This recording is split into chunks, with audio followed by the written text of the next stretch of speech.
Welcome to Talk Tickers, your deep dive into the most fascinating financial stories emerging from earnings calls. Today, we're dissecting World Kinect Corporation's second quarter 2025 results. Quite a quarter, really. It reveals a company performing, a high-stakes surgical procedure on itself. Can they truly reinvent themselves in plain sight? That's precisely it. I mean, this call offers a really compelling blueprint maybe for how a legacy energy company can, try to thrive in a volatile market. And they're doing it by deliberately shrinking their top line to save their margins. The raw numbers tell one story. Right. But management's narrative paints a much more ambitious picture of where they're actually heading. Okay, so we'll pull apart the key figures, unravel what management had to say about their, let's say, bold portfolio refocus, and then we'll zoom out to understand what this all means for the broader energy services landscape. Get ready to gain some truly valuable insights quickly and early. Okay, let's kick off with the headlines from World Kinect's Q2 performance. On the profitability side, they delivered adjusted earnings per share of 7.99 cents. Yeah, which was way above consensus. Exactly. That's a pretty stunning 23% beat, smashing the consensus estimate of 48 cents. I mean, that's a powerful signal, wouldn't you say? It absolutely is. And, what's truly fascinating here is that while the EPS showed significant strength, the revenue picture was actually a miss. Oh, really? Yeah. Total revenue came in at $9.04 billion against a consensus of $9.32 billion. That's an 8% miss, and get this, an 18% year-over-year decline. So you have this intriguing divergence, right? Revenue shrinking, but profit soaring. It's not just cost cutting. It feels like they're fundamentally reshaping their profit centers. Okay, so despite that top line decline, adjusted EBITDA, that saw an 8% year-over-year increase to $87 million, and adjusted net income climbed 16% to $33 million. So you're seeing those profitability metrics really climbing. What does this tell you about their priorities right now? Well, it tells me they're laser focused on efficiency and higher quality earnings. That strategic choice seems quite clear. This raised an important question about market reaction. How did investors digest this mixed bag? Right. What was the reaction? Well, shares initially dipped a bit, but then they quickly climbed after hours, which indicates that the market found a reason for optimism beyond just the headline revenue figures. It suggests maybe a wait-and-see stance, but leaning positive on this transformation narrative management is building. That's a strong vote of confidence from the market then, even with that revenue dip.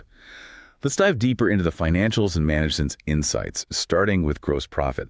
It came in at $232 million. That's a 5% decline year over year. And it actually fell below their own guidance. What happened there? Yeah, this is where it gets interesting because it highlights how easily, one-off events can skew the headlines. The CFO explained this miss was largely due to an unexpected, unfavorable transaction tax settlement. It hit their marine business. Crucially, without this discrete, non-recurring item, their consolidated gross profit would have been right within their guidance range. So, while, a one-off tax hit can sound like an excuse, for World Kinect, it kind of underscores a vulnerability. Even a company focused on de-risking can be blindsided by these external, non-operational things. It just reminds us that transformation is rarely, a perfectly smooth ride. That's a great point about those unexpected bumps. But the story isn't just about gross profit, is it? Even more telling is how they're tightening their belt. Like you said, a laser focus on cost discipline. Operating expenses, or OpEx, were a real standout, down a full 10% year over year to $173 million. That was even below their own guidance. And interest expense declined 7% too. Yeah, this reflects early traction from their One World Restructuring initiative. That's the program aiming to streamline operations, enhance scalability, especially in global finance. Management sounds pretty confident these efforts will continue. They're guiding for adjusted OpEx to be $189 million in Q3. Which is still down year over year. Exactly. A further year-over-year decline. They're effectively, going on a financial diet, shedding excess weight to get leaner, stronger. They're also trimming their full-year tax rate guidance down to 22%, though Q2 was unusually low at 11%, mostly due to that UK sale and a goodwill impairment charge. Okay, speaking of strategic moves, CEO Michael Kaspar really hammered home their ongoing portfolio refocus, especially reshaping the land business, right, to concentrate on higher return core activities. And this transformation accelerated recently with the sale of their UK land operations. That booked an $82 million gain following a similar move in Brazil late last year. It really sounds like they're not just talking about change, but actually executing. Absolutely. But this restructuring wasn't without its direct impact on the books. The land segment recorded a significant non-cash goodwill impairment of $359 million. Wow, that's substantial. It is. Think of it like this. If you bought a business expecting it to print money, and, well, it didn't, eventually you have to admit it wasn't worth what you paid. You write down its value. Yeah. That's essentially what this goodwill impairment is, them tidying up the books, reflecting reality for those parts of the land business that weren't performing as hoped. And additionally, Marine had a $32 million asset impairment. Both of these were part of shedding underperforming or non-core assets. So cleaning house. Pretty much. The clear strategic goal here is to lift consolidated operating margin by about 150 basis points over the next 18 months. How? By exiting these lower margin, more volatile activities. It's a bold commitment to higher profitability, no doubt. Okay, these strategic shifts become even clearer when we break down how each of their core business segments performed. Let's start with the shining star, aviation. Volumes are up 2% year over year, and gross profit increased an impressive 8% to $138 million. What was fueling that growth? Aviation really is the bright spot right now. This was driven by strong results at their European airport locations and robust business and general aviation activities. Management even teased continued sustainable aviation fuel SAF rollouts at European hubs. They're positioning this as a key differentiator. Interesting. Yeah. And they expect aviation gross profit to be up meaningfully, that was their word in Q3, fueled by strong on-airport operations and a recent uptick in government contract activity. It kind of highlights the uniqueness of their global platform, integrating commercial, government, business aviation. It gives them a real edge, especially as the market focuses more on reducing carbon footprints. Okay, makes sense. Now, the land segment, on the other hand. Yeah. That faced some significant challenges. Gross profit was down 17%, and volumes declined 7% year over year. Was this entirely due to those strategic divestitures, or were there other factors at play? It was a bit of a combination. Those strategic divestitures, UK, Brazil land businesses certainly played a big part, and exiting certain North American operations too. But management also admitted results didn't quite materialize as they'd forecast. They cited macroeconomic factors impacting their power business in Europe and even a slowdown in sustainability-related products. So while land's gross profit will remain lower year over year in Q3, reflecting these portfolio changes, management emphasized something important. They said the operating income from the land segment should actually be consistent with last year. Oh, okay. So profitability focus again. Exactly. Demonstrating that improving focus on profitability over just pure volume. They highlighted the stability of their U.S. natural gas business, growth in power driven by electrification trends, and the ongoing market for sustainability products, even though, as they put it, it's become politicized. They did make it clear there's still more work to do in refining this land portfolio. Right, work in progress there. And finally, Marine. Volumes declined 7% year over year, with gross profit decreasing about 26%. What's behind that downturn? That segment was primarily hit by, ongoing global trade uncertainty. And as we mentioned earlier, that unexpected, unfavorable transaction tax settlement. Tax issue again. Yep. Plus, they saw weaker performance at certain physical inventory locations in the U.S. Despite these headwinds, though, their core resale business managed to keep gross profit generally flat, which shows some resilience in a tough market. For Q3, Marine gross profit is expected to be down year over year. But importantly, overall consolidated gross profit for Q3 is expected to rebound sequentially. They guided for $252 million to $262 million, suggesting management sees an inflection point coming. Okay, interesting. From a capital deployment perspective, it sounds like the company is generating strong cash flow despite all these shifts. They pulled in $28 million in operating cash flow, $13 million in free cash flow in Q2.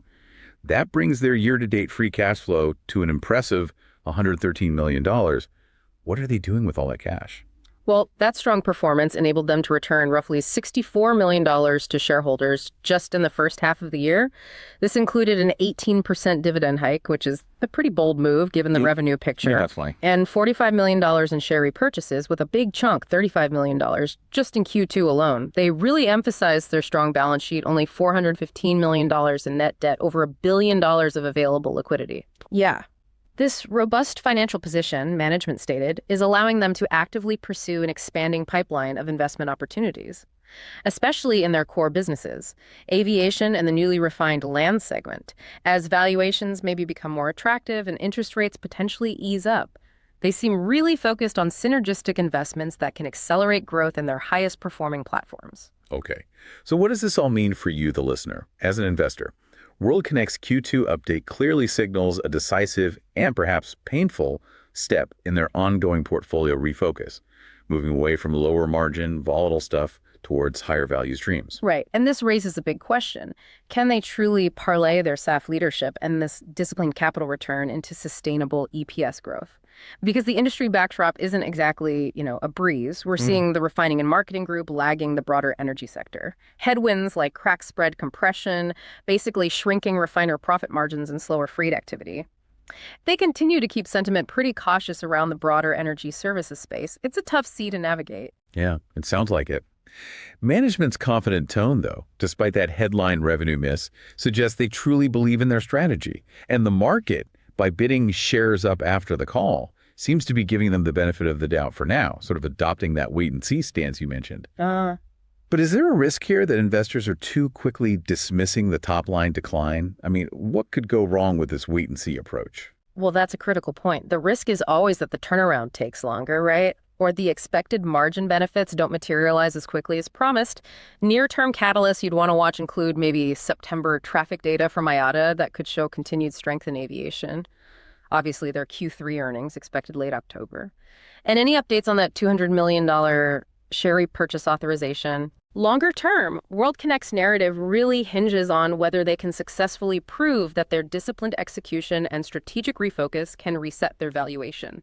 Maybe get it closer to the mid-teens forward PE it commanded before 2020. It's a journey totally dependent on consistent, disciplined execution, and the market will be looking for proof points beyond just one quarter. Right. Execution is key. Okay, and now for our This Is Not Financial Advice segment, where we pitch an outrageous but plausible trade idea like a hedge fund analyst might. All right, this one is definitely for the bold. Given the market's initial shrug off of the revenue miss and that positive after-hours move, the street's current sell consensus, with only about 6% upside to a $29 price target, seems like it might be significantly undervaluing the transformation that's underway. They could be missing the forest for the trees here. Okay, interesting. So here's the pitch. Go long WorldConnect.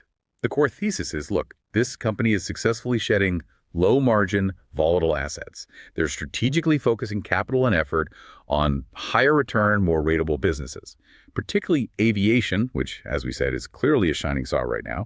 The OpEx cuts are real. They're proving effective. The capital return program is aggressive, that 18% dividend hike, ongoing buybacks. And management is explicitly talking about lifting consolidated operating margin by, 150 basis points over the next 18 months. This isn't just a tweak. It's a strategic overhaul. Yeah, and the outrageous part. Maybe consider a pair trade. Go long WorldConnect and short a traditional undifferentiated bunker fuel peer. Or perhaps even a refiner that's more exposed to those volatile crack spreads and lacks WorldConnect's emerging SAF differentiation. Okay, hedge the bet. Exactly. You're essentially betting on the success of this strategic transformation and the operational efficiency story, riding the tailwinds of aviation and the portfolio refocus, while, simultaneously hedging against broader energy sector or commodity-specific risks. The market, in our view, might be underappreciating the quality of the earnings improvement and the potential for margin expansion, despite that volume-driven revenue decline. It's really a play on a multiple re-rating as the company's business mix fundamentally improves. All right, quite the pitch. So to recap, WorldConnect's Q2 was really a story of a significant adjusted EPS beat, despite a headline revenue miss, underpinned by strong aviation performance, aggressive cost management, and that continued strategic reshaping of their land and marine businesses.